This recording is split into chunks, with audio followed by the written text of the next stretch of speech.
Hello children, good morning. Today we are going to start science class.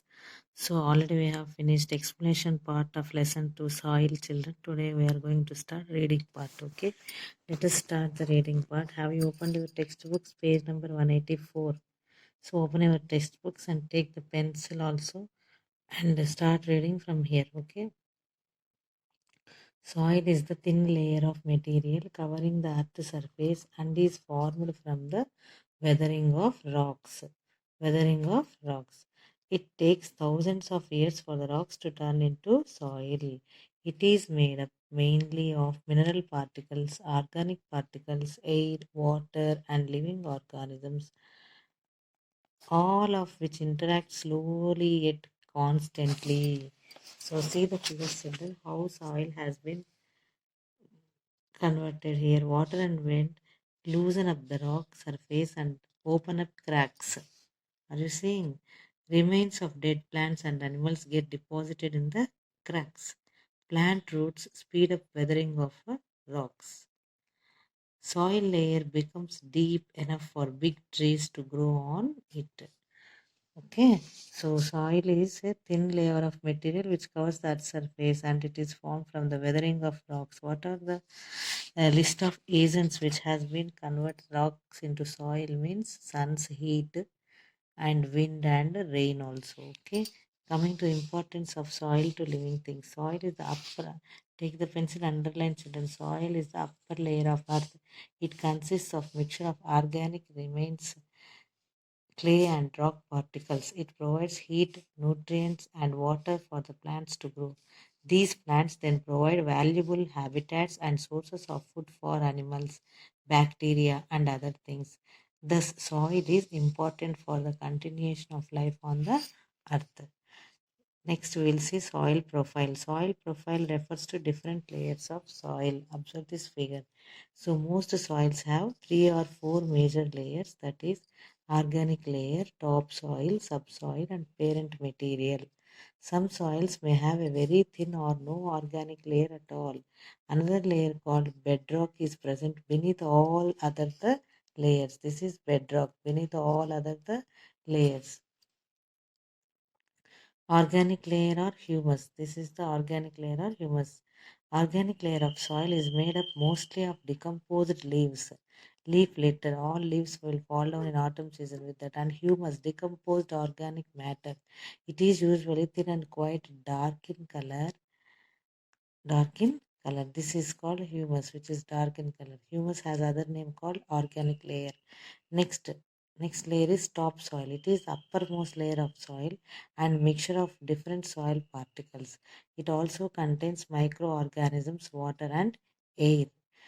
It is the rich in humus and relatively poor in minerals. It is very dark in color and is most suitable for plant growth. Are you seeing topsoil in this figure? Soil profile. Next, coming to subsoil. It is the layer of soil below the topsoil. Subsoil is the lower layer of the topsoil. It is made up of small pieces of rocks and water. It is rich in minerals and poor in humus. It is lighter in color than the rest of the layers. Next, coming to the parent material. Are you saying this is the parent material? It has another name called regolith, regolith, regolith. It is made up of weathered or decomposed rock fragments.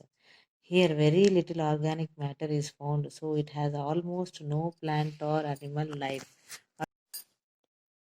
So, are you seeing children? Parent material. It is also called regolith, regolith.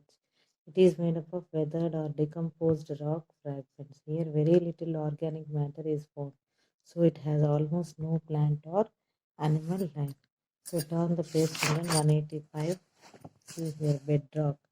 It is solid, unweathered rock. It is mainly made up of large pieces of rock and lies deep inside the earth.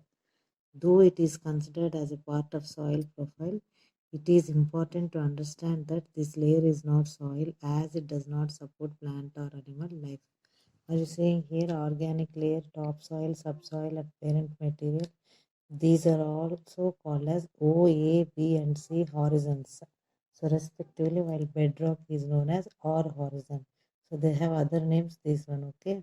Next, coming to the as in the activity in nature, also soil from the hills get washed away due to rains. You can see muddy water flowing down the hills. Yes, during rainy seasons, if you go to hill stations, you will see that the water is muddy because of the soil which is being washed away. Soil is also blown away from the plains and hills by the force of wind. The removal or washing away of the loose topsoil by the action of strong winds and heavy rains is called soil erosion. Soil is held firmly in place by roots of plants and trees. So the cutting down of trees causes soil erosion. So let us see causes of soil erosion. The main cause of soil erosion is cutting down of trees on large scale. It is called deforestation. It is called deforestation. It exposes the soil to wind and water which carry away the topsoil.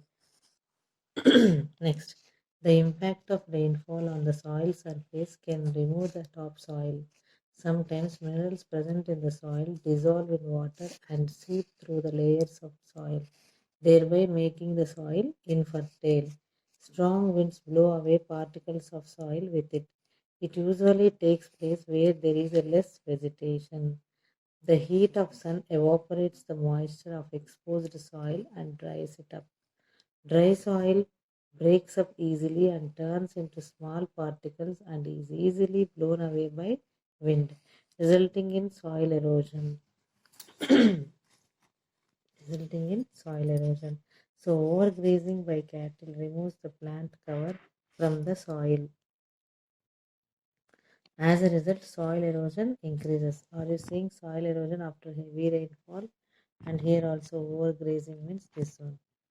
So plowing of hills for cultivation also loosens the soil and increases the risk of erosion by wind. This one you underline, overgrazing by cattle removes the plant cover from the soil. By this also soil erosion increases. These are the causes of soil erosion. Next, here see the checkpoint. Soil is considered to be a precious natural resource. So state true or false. The layer below the topsoil is called parent rock. False. The layer below the topsoil is called subsoil. Next, soil is a natural resource. True. Soil can never lose its fertility. False. It will lose its fertility when heavy rainfall is there. So topsoil is washed away. Then it becomes infertile. That is, there is a change in